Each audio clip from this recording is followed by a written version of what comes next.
keep turning this thing on and off. I'm going to need a bear child to go get my Bible because I'm super prepared this morning. The Bears play at 5 o'clock, or it's Monday Night Football, 7:30, and so in truth, I'm struggling with the day is Sunday. But as my kids are going to get my Bible, what I want to say is I woke up this morning and almost had a heart attack because I felt like we were in winter weather, full tilt. I felt like there was snow in my trees and on the ground.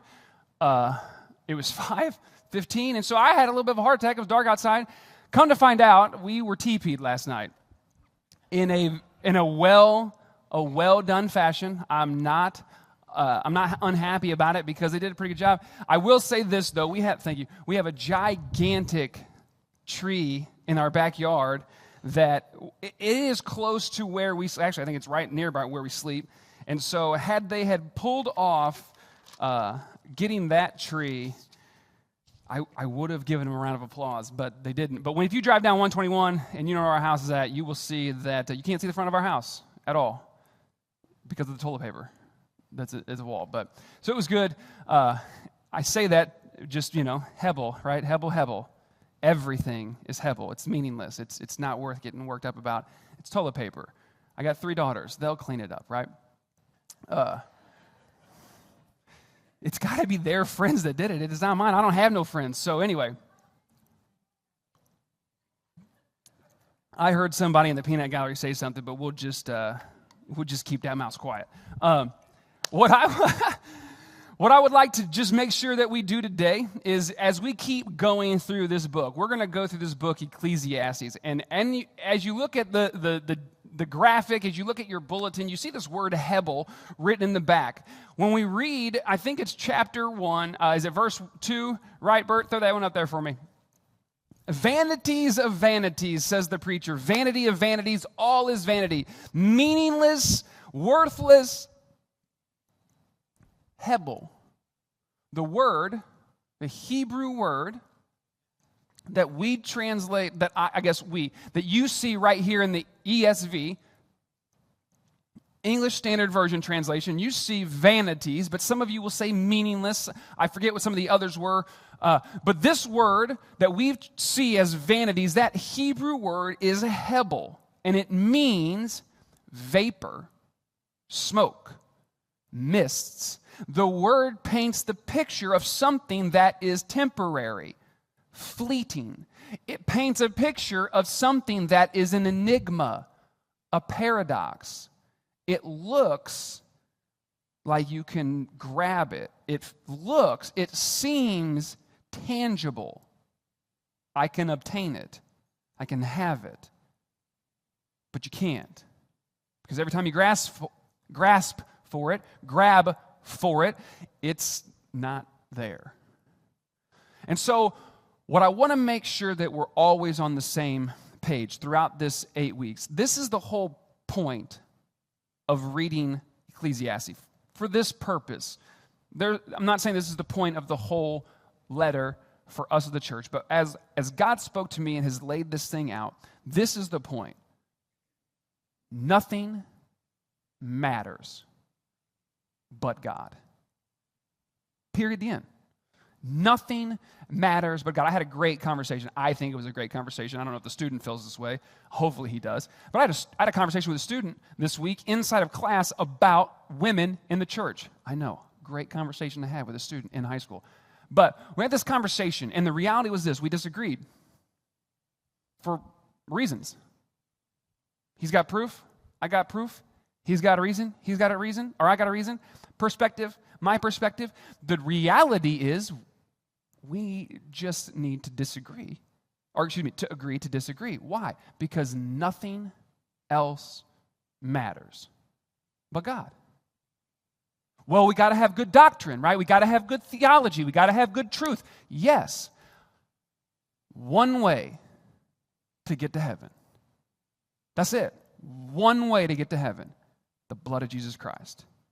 It ain't whether you have pews or padded chairs. It's not whether you have the cross in the middle or somewhere else. It doesn't matter whether the pastor puts his coffee on the communion table. or not. It doesn't matter how you feel about baptism. It does not matter how you feel about women in the church. It does not matter how you feel about the gifts of the Holy Spirit. What matters is God, and that is it. And I feel like it's sort of something that we've seen since God has allowed me to step into this place. God wants to constantly teach us that no matter what the truths and the doctrines are, there is one simple thing that connects all of us together from generation to generation, and that is the Creator of the world. And the thing that connects us to the Creator is His Son, Jesus Christ, and the sacrifice that He made. And so no matter what, Hebel, everything is Hebel. It's meaningless. It's worthless.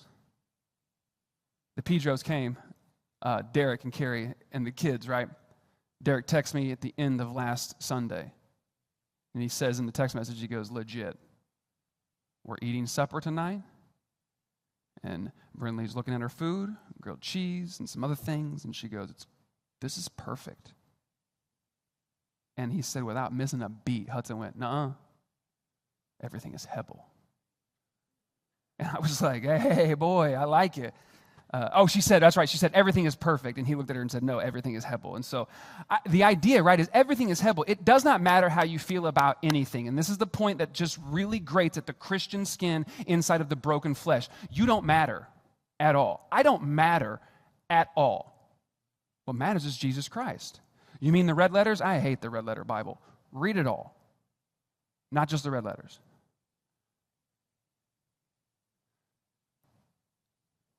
In Ecclesiastes, I was telling I was telling the worship team that some of my struggle in this has been that I hate having to wait.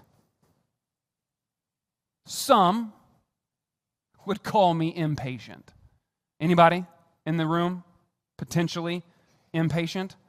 I don't do well at Christmas. I don't do well at my birthday because if I want it, I got it. Why don't you just wait? Absolutely not. I'm an adult. I no longer have to wait. Why? Because I got adult money and I got to make adult choices and that's mine. But I don't like waiting. I don't like waiting on TV shows now that we have streaming services and they've finally figured out, at least people who are like me have gotten into places of leadership to go, stop wasting time and just give them all 12 episodes.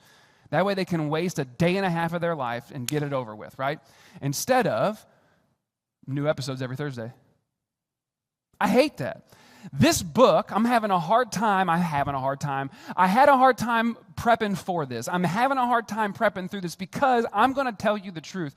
Every week we're going to end on a tune in next time, 7 more days. And I don't always like that. Today, though, I feel like is one of the few times that we're going to get in these 8 weeks that there's going to be a very clear, this is where we're at. Now, we're going to continue right next week, but hey, make no mistake about it. As we move forward, we're 2 weeks in, you need to understand this and this alone. To recap, right, last week we talked about how the writer is not necessarily the perspective in which we're reading this letter from.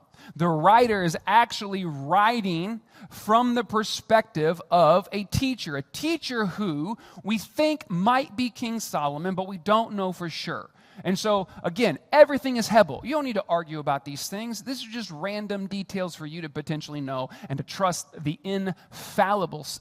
infallible Word of God. Whoa, I don't know. Anyway. We started out by talking that the teacher teaches us from the beginning that everything is Hebel.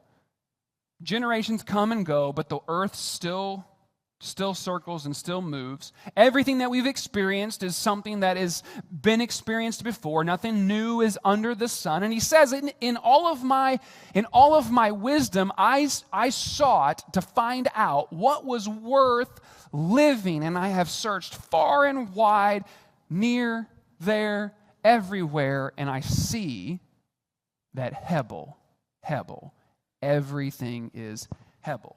And so what we're going to see as he goes through the rest of this letter to say, okay, you don't agree, you don't think that that's true. Let me show you in each place that I searched of why it ends up being meaningless. And we're going to pick up here in chapter 2.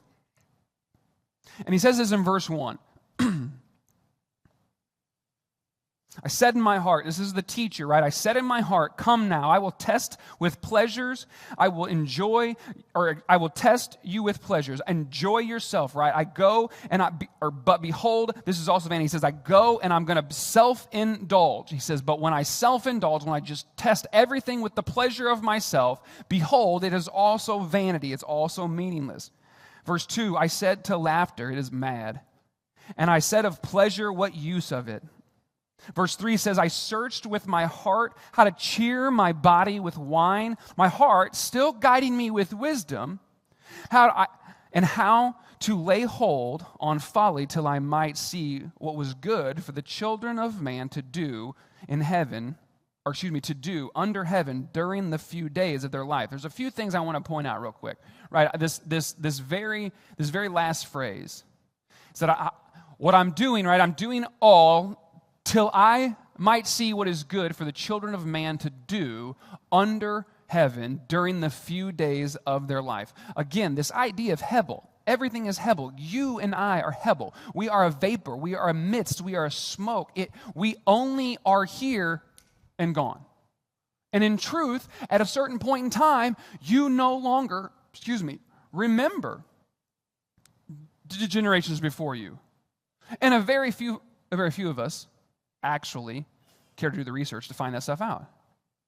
When I was just in my double digits of years, my grandmother and her family did a tree on the James side and found out that we are related to Jesse James. Merrimack Cavern, Jesse James, right? Legit. There's documentation to prove it.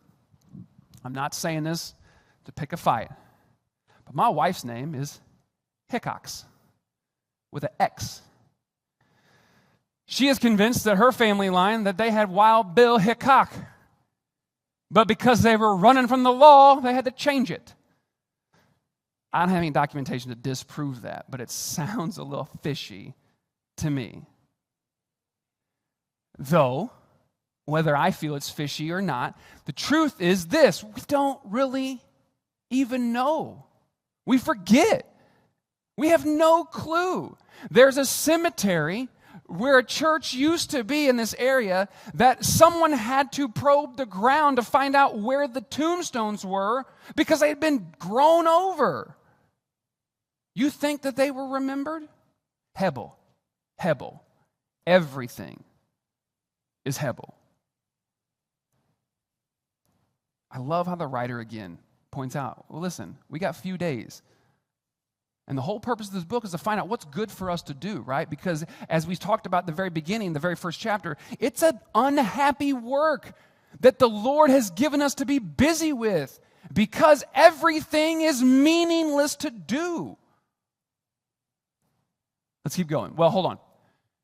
I want to make this point, right? The teacher says, listen, I searched, right, with my heart how to cheer my body with wine. Let's make sure we understand what he's talking about. He threw parties. He was trying to have fun. He went out and he did what he wanted to do, and he made sure that when he did it, he had the most fun doing it, and he still found out what? Keep going, verse 4. Not only did he throw great parties, he said, I made great works. I built houses, I planted vineyards for myself, verse 5. I made myself gardens and parks, and I planted in them all kinds of fruit trees. Keep going. 6 says, I made myself pools from which to water the forest of growing trees. He planted trees. This teacher planted trees, and then he referred to the trees that he planted because there were so great a many of them that he had pools built to water the forest of trees that were growing. You read this man not only threw parties upon parties to find out how much fun he could have and enjoyment he got from it, but he built anything and everything. If this was Solomon, it took Solomon 13 years to build his home. You know how many years it took to build a temple? 7.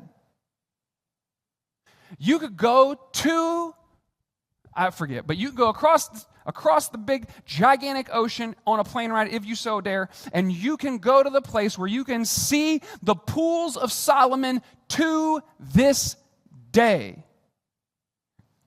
How's that church in Sand Creek that we were talking about? The building over there that me and you always meet at when I'm hanging out. How old is that building?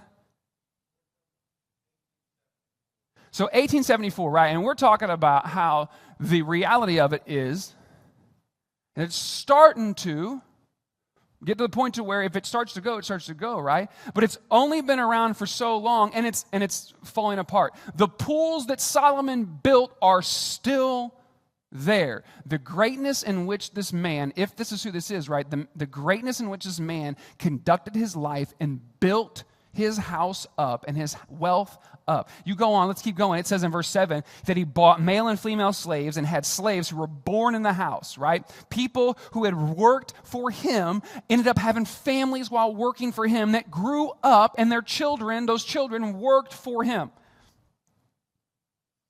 I had also great possessions of herds, flocks, more than any who had been before me in Jerusalem. Verse 8 says, I gathered for myself silver and gold and treasures of kings and provinces. I got singers. I got men and women and many concubines, the delight of the sons of man. He went full tilt, got everything he could. And the reality is, right, some of us live that way. I have accumulated this. I have this worth. I have this standard. I have these things. I need to have these things, right? Like I need to work to have this. I'm prepping for school, to go to college, to get a career, or to have an education, to get a career so I can provide for my family because I want this. I want this type of house. I want this type of car. I want this type of family. I want this type of man. I want this type of woman. I want this type of job. I want these type of friends. I want these vacations.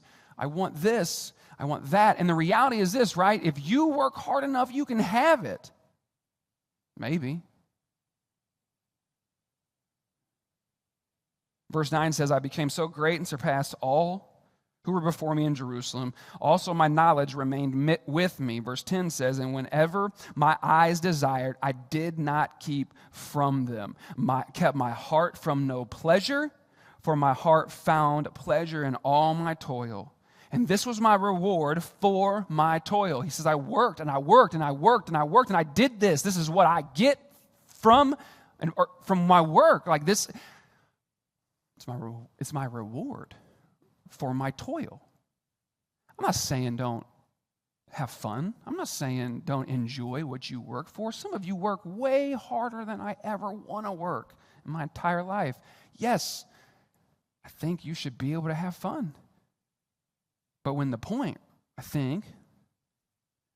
is that's all you live for is just to have fun, he's saying, listen, there's not much to that other than in the moment, and those moments are fleeting and temporary. You think they last forever, but they end.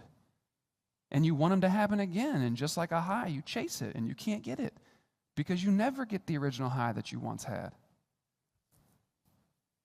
It says in verse 11, then I considered all that my hands had done and the toil I had extended in doing them, and behold, all was vanity and a striving after wind, a chasing or a grasping after fog. And there was nothing to be gained under the sun. So if I live in self-pleasure my entire life, it doesn't matter because, again, these moments are temporary and fleeting. But that's fine, right? Because I can add them together. But your moment, you are temporary and fleeting. And if that's how you live your life, hebel, right? Meaningless. Worthless. At some point, we all struggle with what's the purpose of me being here? What's the point of me being here? He goes on to talk about in 12 through 17 that he considered wisdom and madness and folly. And he says, and this is in verse, 14. Actually, go to 13, Bertie. My bad. Go to 13. It says, then I saw that there was more gain in wisdom than in folly, as there is more gain in light than in darkness. The wise person has his eyes in his head, but the fool walks in darkness. And yet I perceived that the same events happen to all of them. I want to point this out. Go back to 13 real quick for me. He says, listen, I saw that there is more gain in wisdom than in folly, right? Living, no matter what, if it's all pointless, it's all meaningless. He said, I did find that there's more gain in wisdom than in folly, just as there's more gain in light than in darkness. And so people will, let's argue this through, right? Obviously, dark and light. When things are lit up, you can see better, yes? When things are lit up, you're not as scared as you are in the dark. Well, I'm not scared of the dark. I know you're not, but you're scared of the unknown. You have fear of not knowing what's going to happen. You have fear of not knowing where you're going at times. You have fear of, again, the unknown in your life, the darkness there. The idea is it's better to live in light than in darkness. Some of you, if you would watch the security cameras of this place as I run through here and out of here to do things throughout the week, I don't turn the lights on. But then there are some times where I'm running thinking I know exactly where I am, but I'll just pull up short because I'll go, oh God, I'm going to hit something. And it's probably out in the middle of nowhere where I'm not even around anything, but because I can't see, I freak out for a second. Because you want to know why? Because I've run full tilt in here and hit that back stupid chair and flipped all the way over it and had to go turn the lights on to redo the whole row because I ran into it like a linebacker. Why? Because I didn't turn the lights on. I wanted to get up here to get my papers and I want to go in and out as quickly as I can. I know it's funny, I know it's stupid, but the idea is that we run through life like that a ton. But the truth is, from a man who lived pendulum swing to pendulum swing, to find it out, said there's more gain in living wise and living folly, because there's more gain in being in the light than there is in the dark. In the light, you don't care to be seen. In the dark, you kind of care to be hidden. 14.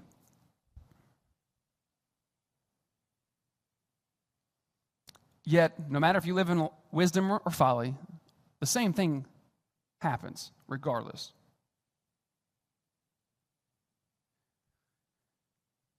It says in 15, actually no, 17.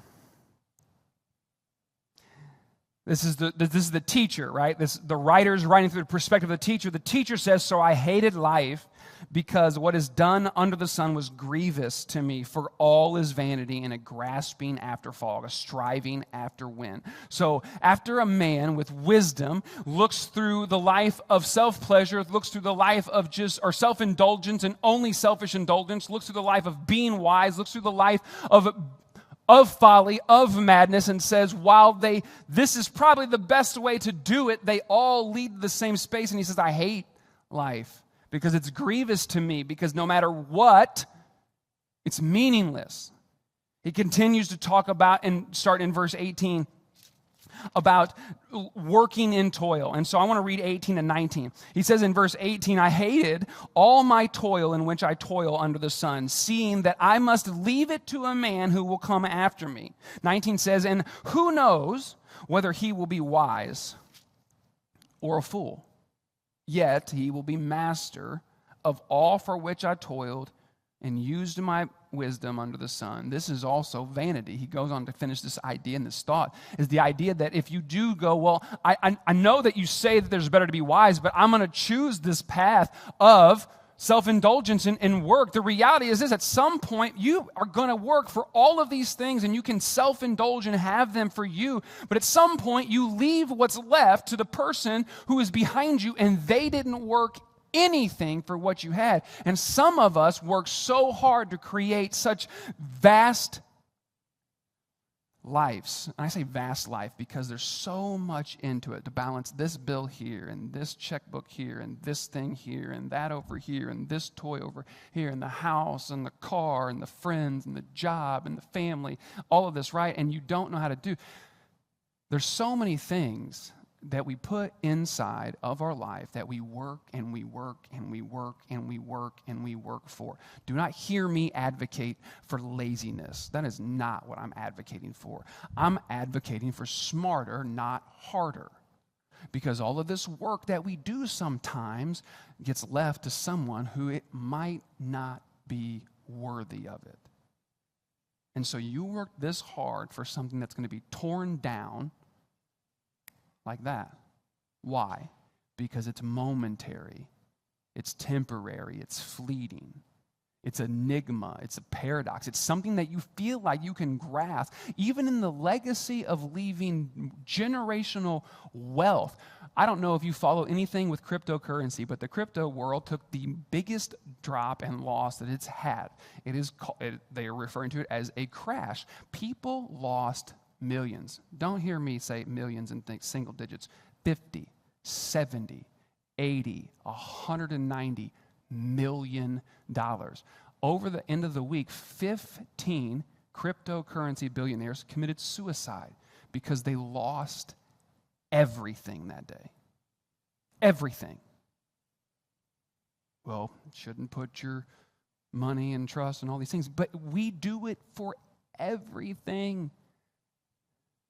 It's Hebel.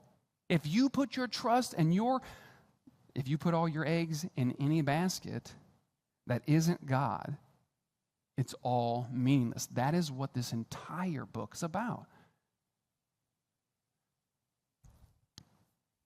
People that make all sorts of money and have all sorts of things, that's fine. But when it takes over your life to become the focus, this is what I think the writer is trying to get across through the point of view from the teacher.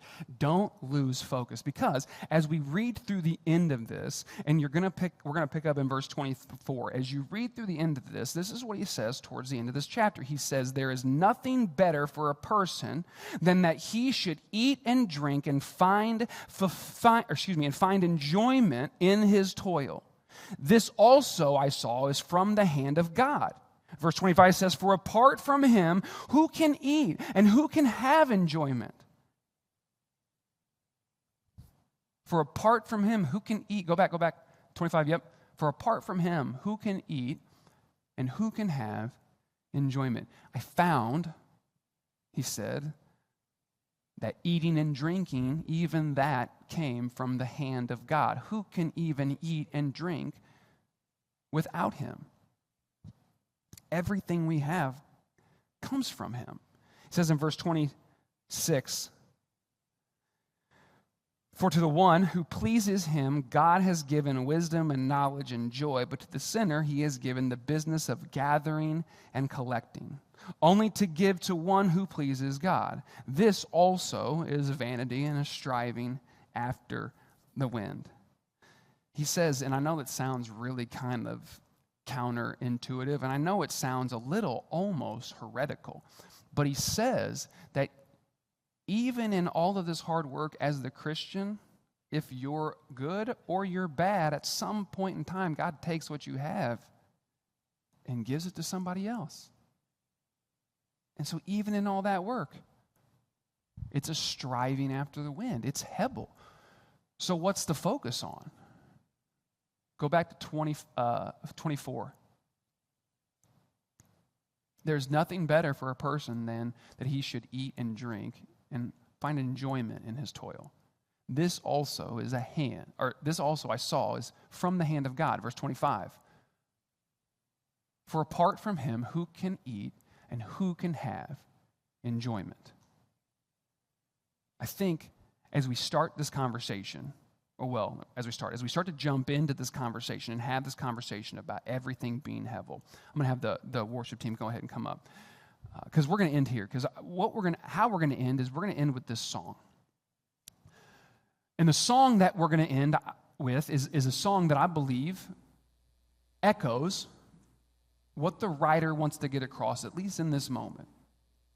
Because if you go back to the very essential things, the very basic things of just eating and drinking, we're to find enjoyment in that. Why? Because it comes from the hand of God. The ability to have anything comes from the hand of God, not your hard work.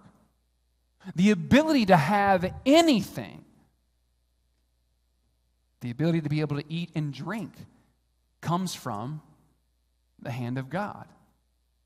Well, what about those people that don't have anything to eat or drink? Okay, what about you guys that do? You got some extra food in your cupboards? You got some extra like leftover food? in your meal. Maybe God gave you enough to feed those that don't have. Because what is the lesson that we need to learn? The lesson that we need to learn is that every single thing comes from God. Eating and drinking is also from the hand of God. The ability to have comes from God. Hebel. Everything is Hebel. Everything is meaningless. Everything is a smoke, a vapor, a mist. Everything is temporary and fleeting. Everything is enigma or a paradox. Everything but God. Because the creator of all is constant. The created, I think we can all agree that we're sort of chaotic. And all of creation is sort of chaotic. And so my challenge last week was participate in some of this. Where does God want you in this idea of Hebel? Everything is Hebel. Where does God want you in this idea of what's in your life right now that is not supposed to be your focus? Because why? Because it's meaningless, because it's temporary, it's fleeting. It's really not tangible like you think it is.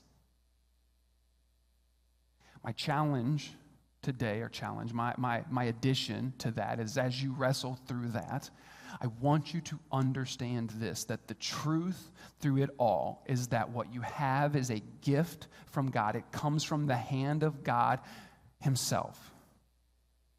I need you to understand this, that sometimes what he gives us is meant to be given to somebody else.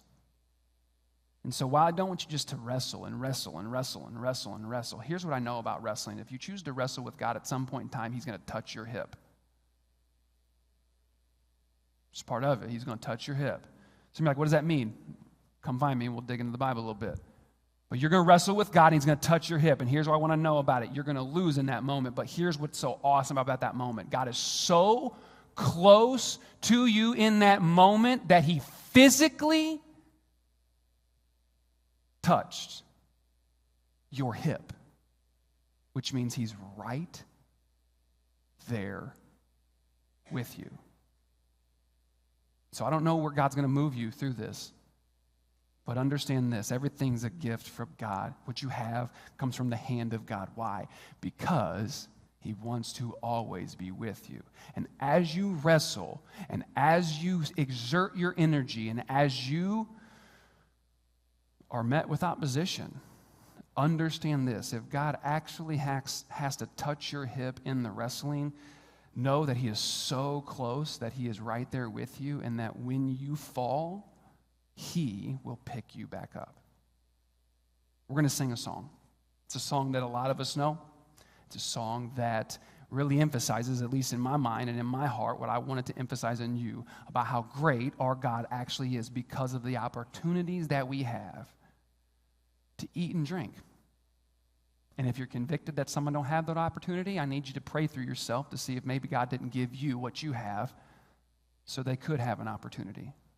But if you wouldn't mind, I'm going to ask you to stand. We're going to pray, and then we're going to close out in song.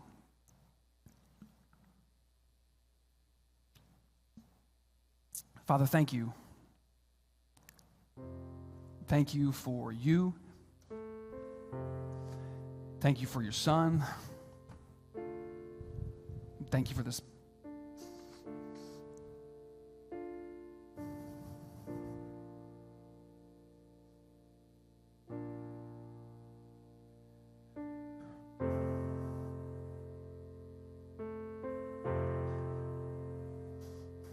Thank you for this time we have.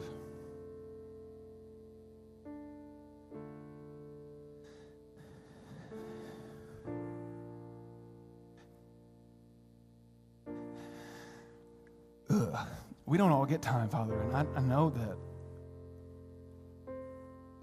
while it's the first thing you give us, it's the last thing you take from us.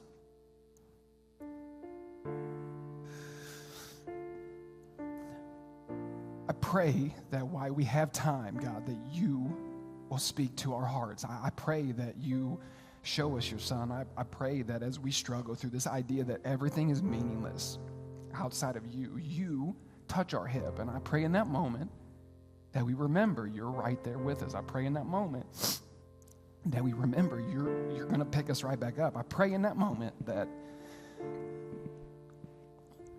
we understand we're not alone. And so, God, I just pray, as I know we're going to jump into a season where it's not going to be fun. It's not going to be enjoyable to be told this is meaningless when we potentially have worked our whole life to show how meaningful it actually is. I just pray, God, that you will give us your strength. We are the vine, you are the branch. Allow us just to be what you pass your power through. And so, God, give us the strength today, tomorrow, this week.